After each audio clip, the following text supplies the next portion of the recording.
అందుకే రాజైన దావీదు అంటున్నాడు, నీ ఎదుట నిలబడాలి అని అంటే నేను పరిశుద్ధత కలిగి ఉండాలి. నీ సన్నిధిలో నిలబడాలంటే నేను పాపము లేకుండా ఉండాలి. కాబట్టి నీ ఎదుట నేను ఏం చేయకూడదంటే పాపము చేయకూడదు. పాపము మనలో ఉంటే, పాపము మనలో ఉన్నట్టయితే దేవునికి మనకి అడ్డు అవుతుంది. అందుకే రాజైన దావీదు అంటాడు, నీ ఎదుట పాపము చేయకుండానట్లు నా హృదయంలో నీ వాక్యాన్ని ఉంచుకున్నాం. కాబట్టి ఈ రాత్రికాల సమయంలో క్రీస్తు యేసు ఈ లోకానికి ఎందుకు వచ్చాడనంటే, నశించుతున్న వారిని వెదికి రక్షించుటకు వచ్చెను. క్రీస్తు యేసు ఎందుకు వచ్చాడంటే పాపులను రక్షించడానికి వచ్చాడు. యేసుక్రీస్తు భూమి మీదకి రావాల్సిన అవసరత ఏముందంటే, మనిషి చేసిన పాపమే. మనిషి చేసిన పాపమును బట్టి దేవునితో పాపము ఆజ్ఞాతిక్రమమే పాపం. పాపం వల్ల వచ్చు జీతం మరణం. పాపము దేవుని నుండి మనల్ని దూరం చేస్తుంది. పాపము దేవునితో సహవాసం చేయకుండా చేస్తుంది. ఆ పాపము నుండి మనల్ని విడిపించడానికి ప్రభువైన యేసుక్రీస్తు లోకానికి వచ్చాడు. పరిశుద్ధ బైబిల్ గ్రంథాన్ని మనము జాగ్రత్తగా పరిశీలన చేసినట్లయితే, పాపము చేయకుండా పరిశుద్ధమైన జీవితంలో కొనసాగించడానికి, పాపము లేకుండా దేవునితో సహవాసం చేయడానికి ఏమి ఉపయోగపడుతుంది అంటే వాక్యం ఉపయోగపడుతుంది. ఏమి ఉపయోగపడుతుంది? వాక్యం ఉపయోగపడుతుంది. అందుకే దావీదు అంటున్నాడు, నీ ఎదుట నేను పాపము చేయకుండానట్లు నా హృదయములో నీ వాక్యాన్ని ఉంచుకున్నా. వాక్యము పాపము చేయలేదు. వాక్యము పాపమును రానియదు. ఆ పాపము మనలోనికి వచ్చినప్పుడు వాక్యం అనేది మనలో ఉండదు. వాక్యం అనేది మనలో ఉండనప్పుడు దేవుని సన్నిధిని, దేవునితో సహవాసం చేయడానికి అవకాశం అనేది ఉండదు. కాబట్టి ఈ వాక్యం మనలో ఉన్నందువలన పాపం అనేది వెళ్ళిపోతూ ఉంటుంది. అందుకే ఈ పాపము ఎలాంటిదనంటే, యెషయా గ్రంథాన్ని 59వ అధ్యాయాన్ని మనం చూసినట్లయితే, యెషయా గ్రంథము 59వ అధ్యాయము 1, 2, 3 వచనాలు చదివితే,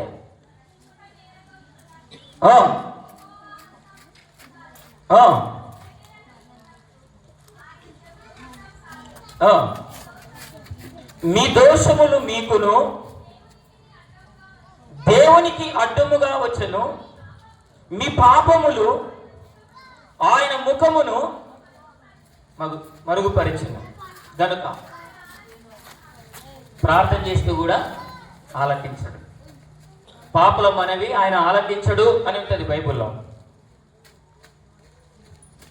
కాబట్టి పాపము కొరకే, పాపాన్ని తీసివేయడం కొరకే, పాపము నుండి విడిపించుట కొరకే, పాపము నుండి తొలగించుట కొరకే, పాపము నుండి విమోచించుట కొరకే, పాపం నుండి విడుదల చేయడానికే ప్రభు అయిన యేసుక్రీస్తు లోకానికి వచ్చాడు. కాబట్టి ప్రధాన సమస్య ఏంటంటే పాపమే. సామెతల గ్రంథంలో రాయబడేటది, పాపము ప్రజలకు అవమానము తెస్తుంది. ఏం తెస్తుందంట? అవమానం చేస్తుంది. 14వ అధ్యాయం లాస్ట్ వచనంలో మాట రాయబడేటది, పాపము ప్రజలకి అవమానం తీసుకొస్తుంది. పాపము మరణానికి తీసుకెళ్తుంది. పాపము దేవుని దూరం చేస్తుంది. పాపము దేవునికి అడ్డుగా ఉంటుంది. పాపము అనేది ఎలాంటిదనంటే దాసత్వంలోకి తీసుకెళ్తుంది. ఎందుకంటే యోహాను సువార్తలో రాయబడిన మాట ఏంటంటే, పాపము చేయవాడు పాపానికి దాసుడు.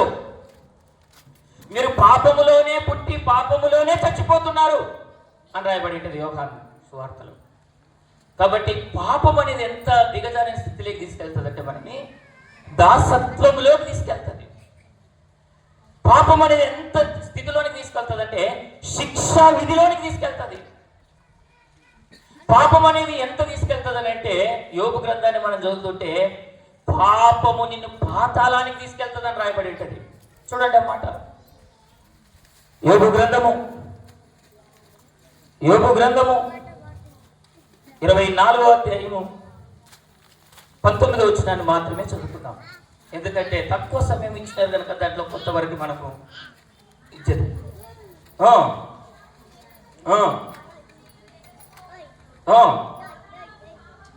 పాతాళము పాపము చేసిన వారిని పట్టుకుంటుంది. ఎవరిని పట్టుకుంటుంది? పాపము చేసిన వారందరినీ పట్టుకుంటుంది. కాబట్టి ఈ పాతాళము నుండి, నరకము నుండి తప్పించి ఆ పాపము నుండి మనల్ని విమోచించడానికి ప్రభు అయిన యేసుక్రీస్తు లోకానికి వచ్చాడు. కాబట్టి ఈ రాత్రికాల సమయంలో ప్రభువు నీకు నాకేం చెప్తున్నాడంటే, ఆయన ఈ లోకానికి వచ్చి ప్రధానమైన సమస్య ఏంటంటే పాపం. ఈ పాపాన్ని తీసివేయడానికే కలువరి శిలువలో ఆయన రక్తము కార్చాడు. యేసు రక్తము ప్రతి పాపము నుండి మనలను పవిత్రులుగా చేసి ఆయన రక్తము చిందించినాడు. మన పాపము నుండి విముక్తి కలిగించినాడు. క్రీస్తు యేసుని ప్రభువని అంగీకరించినాము. విశ్వసించడం వలన ఆయన తన బిడ్డలుగా మనల్ని చేసుకున్నాడు. సంఘములో చేర్చబడ్డ బాప్తిసం తీసుకొని అయినప్పటికీ కూడా మరల పాపపు జీవితంలో మనం కొనసాగుతున్నట్లయితే ఈ పాపము వలన ఎంత దిగజారిన పరిస్థితిలోకి వెళ్తుందో అంత నష్టాన్ని తీసుకెళ్తుంది. యోబు గ్రంథాన్ని మనం చదువుతుంటే ఏమంటుందంటే, పాపము చేయు వారందరికీ దురావస్థ ఉంటుంది అని రాయబడింది. పాపము చేయు వారందరికీ దురావస్థ ఉంటుంది. పాపము చేసే వారందరికీ భయపడుతూ ఉంటారు అని రాయబడి ఉంటుంది. చూడండి కీర్తనల గ్రంథంలో, కీర్తనల గ్రంథము 14వ అధ్యాయము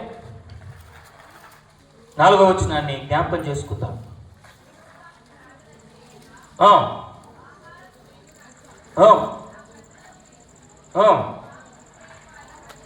పాపము చేయి వారికి అందరికీ తెలివి లేదా?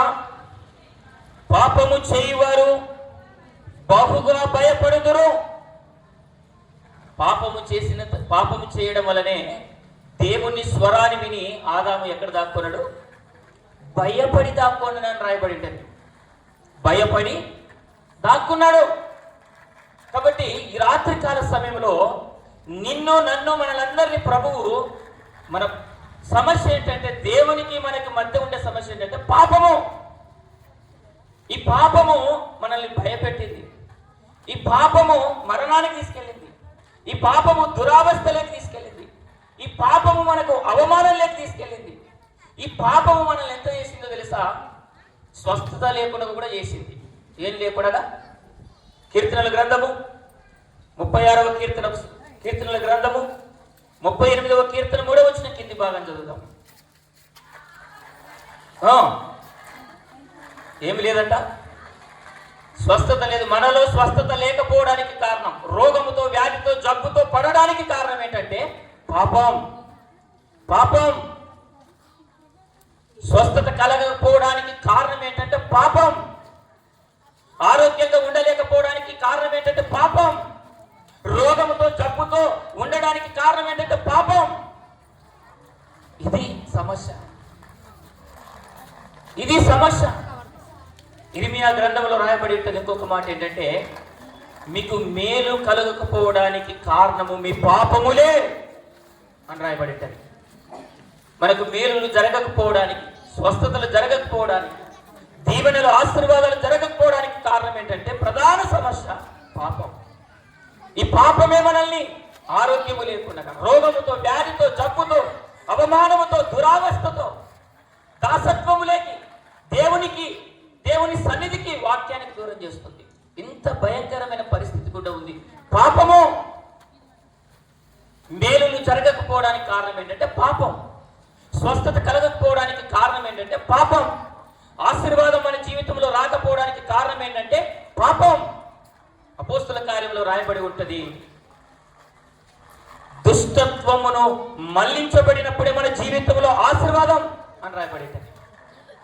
దుష్టత్వం, పాపం, ఈ భయంకరమైనటువంటి పాపము, శాపం, అపరాధము స్థితిలో ఉన్నామో, ఎప్పుడైతే దేవుని వాక్యము తెలుసుకొని పరిశుద్ధాత్మ ద్వారా క్రీస్తు యేసు వైపు దగ్గరకు వచ్చి మన పాపములను ఒప్పుకొని విడిచిపెట్టి ఆయన కనికరము ద్వారా ఆయన రక్తము చేత కడగబడి విశ్వసించబడిన మనము మరల పాపపు జీవితంలో కొనసాగించడానికి వీలు లేదు. సంఖ్యాకాండంలో రాయబడిన మాట ఏంటంటే, పాపము నిన్ను పట్టుకుంటది. ఏం తీసుకెళ్తుంది? పాపము నిన్ను పట్టుకుంటది. ఎవరు నిన్ను పట్టించాల్సిన అవసరం లేదు, ఎవరు నిన్ను ఇచ్చేయాల్సిన అవసరం లేదు. నీ పాపమే నిన్ను పట్టుకుంటది. అదేవిధంగా పత్రికలలో చూస్తున్నట్లయితే కొందరి పాపములు న్యాయమైన తీర్పునకు వెలుచున్నవి, కొందరి పాపములు వారి వెంట వెలుచున్నవి అని రాయబడి ఉంటుంది. ఈ రాత్రికాల సమయంలో నీకు నాకు ఏంటంటే ప్రధానమైన సమస్య, నీలో నాలో ఉన్న పాపాన్ని తీసివేసుకోవాలి, తొలగించుకోవాలి, విడిచిపెట్టుకోవాలి. ఎందుకంటే అతిక్రమములను దాచిపెట్టువాడు వర్ధిల్లడు. వాటిని ఒప్పుకొని విడిచిపెట్టాలి. అప్పుడే దేవుని కనికరము పొందుతుంది. ఈరోజు మనము ఏ స్థితిలోనికి రావాలి అంటే కీర్తన గ్రంథములు అంటాడు, భయపడి పాపము చేయకూడదు అని రాయబడింది. మనలో దేవుని భయం ఉన్నప్పుడు పాపం చేయం. మనలో దేవుని వాక్యం ఉన్నప్పుడు పాపానికి దూరం అవుతాం. మనలో క్రీస్తు రక్తము చేత కడగబడుతూ ఉన్నట్లయితే పాపానికి దూరంగా ఉంటాం. ఈ లోకంలో జీవించినంత కాలము మనం చేసే ఈ యొక్క భక్తి స్థితి ఏంటంటే పరలోకానికి వెళ్ళాలని, ప్రభుతో ఉండాలని, ప్రభు మన కొరకు నిర్మించిన గృహములో ఉండాలని, నిత్య జీవము ప్రభుతో సదాకాలం ఉండాలని. కానీ అయితే ఈ లోకాన్ని విడిచి వెళ్ళేలోపు మనము దేని సమస్య నుండి పరిష్కరించబడాలంటే పాపము నుండి మనము చాలా జాగ్రత్తగా ఉండాలి. ఎందుకంటే ఎఫెసీ సంఘానికి పౌలు చెప్తున్న మాట ఏంటంటే వాక్యము చేత ఉదక స్నానం చేసుకోండి. దేని చేత? వాక్యము చేత ఉదక స్నానం చేసుకోండి. దినదినము శరీర శుభ్రత ఎంత చేసుకుంటున్నామో, దినదినము శరీర శుభ్రత ఎలా చేసుకుంటున్నామో వాక్యము చేత ఉదక స్నానం చేసుకోవాలి. క్రీస్తు యేసు రక్తము చేత దినదినము కడుక్కోవాలి. ఆత్మ మిమ్మల్ని పరిశుద్ధ పరుస్తుంది. పరిశుద్ధాత్ముని ద్వారా మన పాపపు స్థితిని తీసుకోవాలి. అందుకే నీ నామము పరిశుద్ధపరచబడునుగాక అనేది. యేసు క్రీస్తు నామము మనల్ని పరిశుద్ధపరుస్తుంది. ప్రతి సంవత్సరం ఇలాగనే 40 రోజులు ఉపవాస కూడికలు వస్తుంటాయి. లెంత్ డేస్ పాటిస్తూ ఉంటాం. ఇలాగనే సంఘ కార్యక్రమాలు కొనసాగుతూనే ఉంటాయి.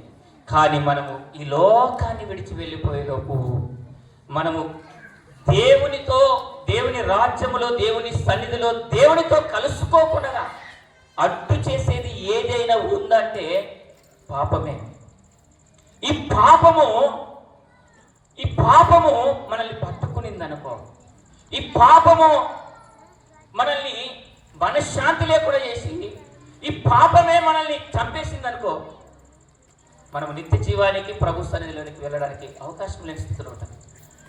కాబట్టి ఈ రాత్రికాల సమయంలో జ్ఞాపకం చేసుకునండి, పాప విషయంలో చాలా జాగ్రత్తగా ఉండాలి. హృదయ శుద్ధి గలవారు మనము హృదయ శుద్ధిని చేసుకోవాలి. దావీదంటాడు, నా పాపము నా ఎదుట కనబడుతుంది, నా పాపము నా ఎదుట కనబడుతుంది, నేను పాపం చేసినాను, నా పాపమునకు విముక్తి కలిగించు, ఇస్సోపుతో ఇమ్మము కంటే తెల్లగా నన్ను కడుగుము అంటాడు. తప్పిపోయిన కుమారుడు తిరిగి తండ్రి దగ్గరికి వచ్చి ఏమంటాడు తెలుసా? తండ్రి, నీకును పరలోకపు తండ్రికి విరోధముగా నేను ఏం చేసినాను? పాపం చేశాను. జక్కే యేసుప్రభు దగ్గర నిలబడి ఏం మాట్లాడతాడు తెలుసా? నేను ఎవరి దగ్గరైనా అన్యాయం చేసింటే తిరిగి 4 ఇంతలు ఇస్తాను. కాబట్టి పరిశుద్ధ బైబిల్ గ్రంథములో ప్రభు దగ్గరికి వచ్చినప్పుడు మనం చేయాల్సిన పని ఏంటంటే పాపపు స్థితి నుండి ఇచ్చేసుకోవాలి.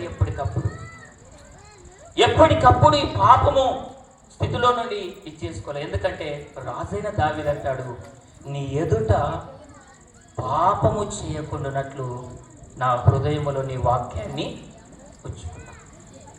వాక్యము కడుగుతుంది, వాక్యము శుద్ధీకరిస్తుంది.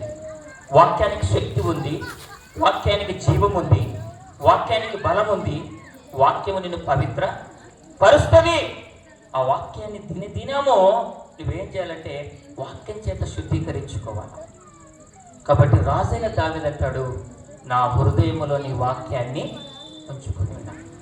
ఈ రోజులలో హృదయ శుద్ధీకరణ అనేది చాలా ప్రాముఖ్యమైనది.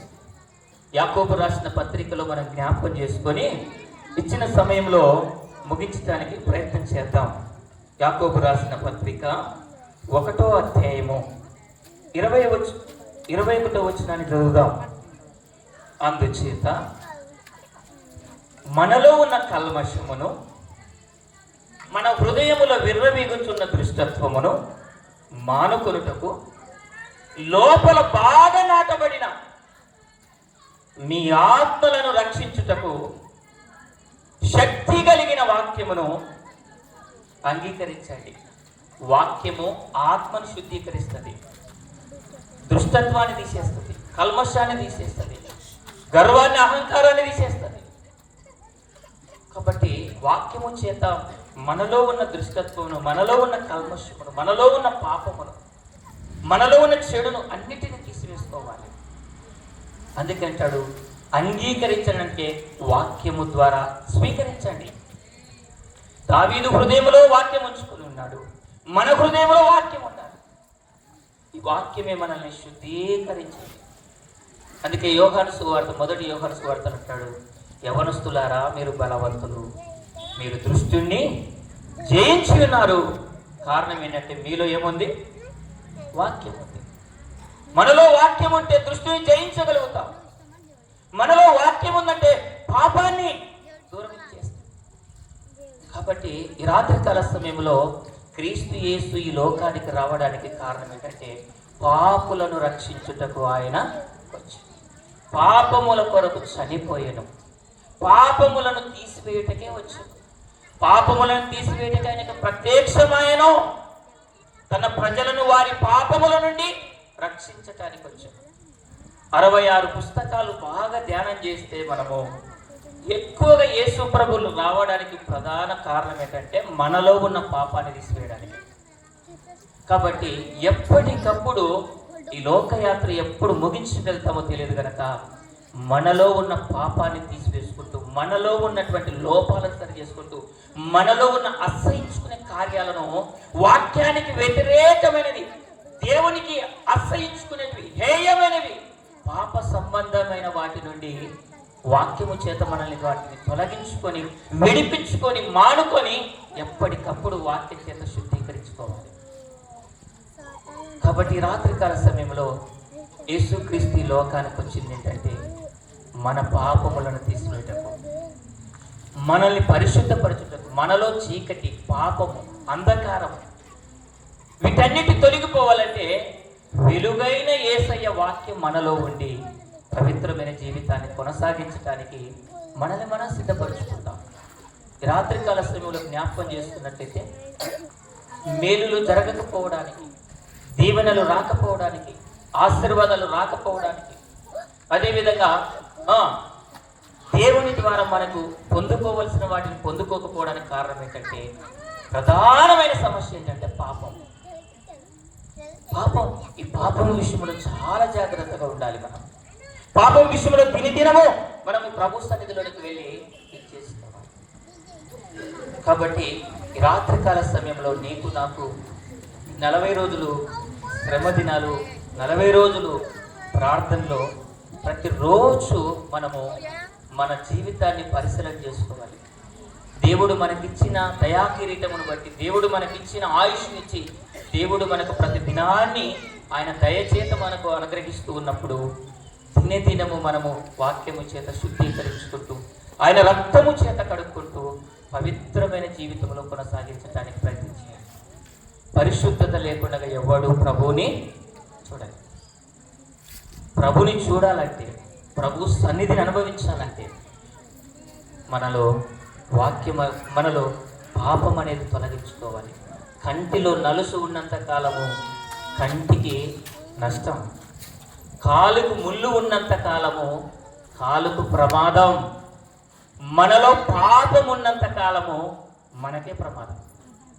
ఈ రాత్రికాల సమయంలో నాకు, మీకు, మనకందరికీ తెలియపరుస్తున్న విషయం ఏంటంటే ప్రభువు ఈ లోకానికి వచ్చి శ్రమ పొంది, దెబ్బలు తిని, కొరడాలతో కొట్టబడి, సిలువపై రక్తం కార్చి చనిపోయి సమాధి చేయబడటానికి ముఖ్య ఉద్దేశం ఏంటంటే నా పాపము నిమిత్తం కొరకే.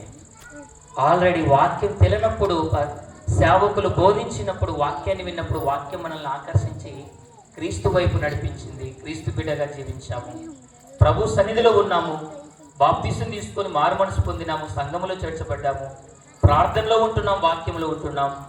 అయితే పాపము విషయంలో మాత్రము జాగ్రత్తగా కొనసాగుతూ ముందుకు వెళ్ళడానికి సిద్ధపడాలా. పాపం చేస్తూ ప్రార్థన చేయొచ్చు, పాపం చేస్తూ పాస్టర్ పని చేయొచ్చు, పరిచర్య చేస్తూ పాపం చేయొచ్చు, పరిచారకులుగా ఉండొచ్చు. కానీ ఇక్కడ ఉండొచ్చు, అక్కడ ఉండటానికి వీలు లేదు. అక్కడ ఉండాలంటే పరిశుద్ధత కలిగి ఉండి పరిశుద్ధతమైన జీవితంలో కొనసాగించటానికి క్రీస్తు యేసు వాక్యము రక్తము చేత, భయముతో, పరిశుద్ధాత్మతో, ఆయన నామమును బట్టి దినదినము శుద్ధీకరించుకుంటూ పవిత్రపరుచుకుంటూ ఆయన నామానికి మహిమకరంగా బ్రతుకుతే అక్కడ మనకు స్థానం దొరుకుతుంది. కాబట్టి రాత్రికాల సమయంలో గుర్తించుకుందాం, యేసు క్రీస్తు ఎందుకు ఈ లోకానికి వచ్చాడంటే మన పాప సమస్య నుండి విముక్తి కలిగించడానికి ఆయన ఈ లోకానికి వచ్చాడు.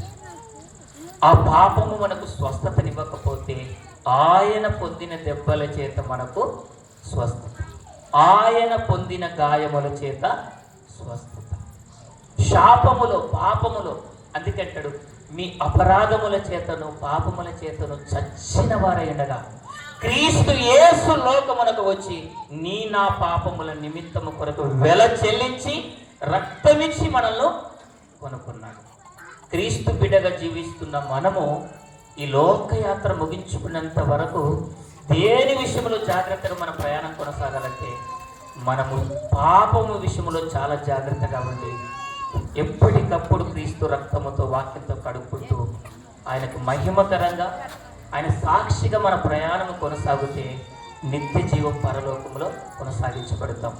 కొరింథీయులకు రాసిన పత్రిక ముందు తెలుసా, ఈ శరీరాన్ని ధరించినంత కాలము మనం మంచి చేసిన చెడ్డ చేసిన క్రీస్తు న్యాయపీఠము ఎదుట నిలబడతామో అన్న వాక్యాన్ని గుర్తుపెట్టుకొని లోకంలో చాలా జాగ్రత్తగా జీవించాలి. ఎక్కడ నిలబడతాం మనం? క్రీస్తు న్యాయపీఠం మీద నిలబడతాం. తీర్పు తీరుస్తాడు ఆయన. ఆ తీర్పులో మనము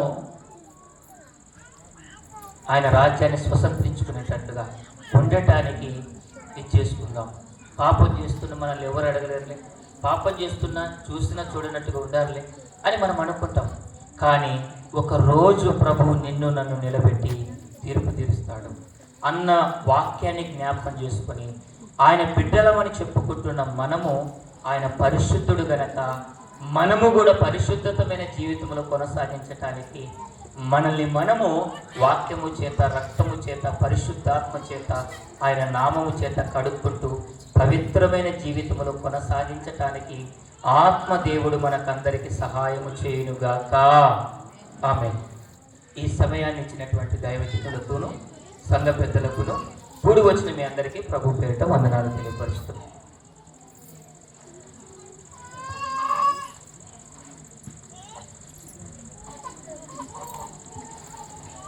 మంచి శ్రేష్టమైనటువంటి దైవ సందేశము అందించినటువంటి పాస్టర్ గారు, మరి ఆర్ మోజెస్ పాస్టర్ గారికి ప్రభునామమున నేను వందనాలు తెలియజేసుకుంటూ ఉన్నా. ప్రియమైన దేవుని బిడ్డలారా, ఈ సమయంలో ప్రార్థన చేసుకుందామండి. విన్న వాక్యము మన హృదయాల్లో ఫలించున్నట్లు, వాక్యానుసారముగా మనము జీవించున్నట్లు దైవ సన్నిధిలో ప్రార్థన చేసుకుందాం. కళ్ళు మూసుకునండి, ప్రార్థనలో ఉండండి. మనల్ని మనం పరిశీలించుకుందాం, పరీక్షించుకుందాం. ప్రతి ఒక్కరు కూడా ప్రార్థన చేసుకోవాలని మనవి చేస్తూ ఉన్నాం. దైవ సన్నిధిలో పాపం మన జీవితాల్లో ఉందేమో, ఇంకా పాపము చేస్తూ ఉన్నామేమో, ప్రభునందు విశ్వాసం ఉంచి కూడా పాపములో కొనసాగుతున్నామేమో, ప్రార్థనకు వచ్చిన పాపమును మానలేకపోతున్నామేమో. ప్రార్థన చేసుకొని ప్రభు సన్నిధిలో, అయ్యా నన్ను క్షమించు ప్రభువా, నీ వాక్యము నాలో ఉండాలి, నీ వాక్యము నాలో ఉంటే నేను పాపము చేయకుండా నీకు మహిమకరంగా బ్రతుకుతాను ప్రభువా అని దైవ సన్నిధిలో ప్రార్థన చేయండి. చాలామంది ఇంకా కళ్ళు తెరుచుకొనే చూస్తూ ఉన్నారు.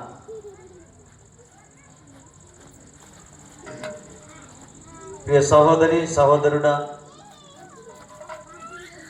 ఈ రాత్రికాల సమయంలో ప్రభువు నీతో సూటిగా మాట్లాడి ఉన్నాడు.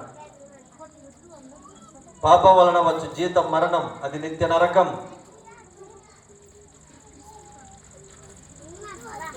దైవ సన్నిధిలో ప్రార్థించు. ఈ సమయంలో మన మధ్యలో ఉన్నటువంటి సహోదరి సువర్ణమ్మ గారు మనల్ని ప్రార్థనలు నడిపిస్తారు. ప్రార్థన చేసుకో.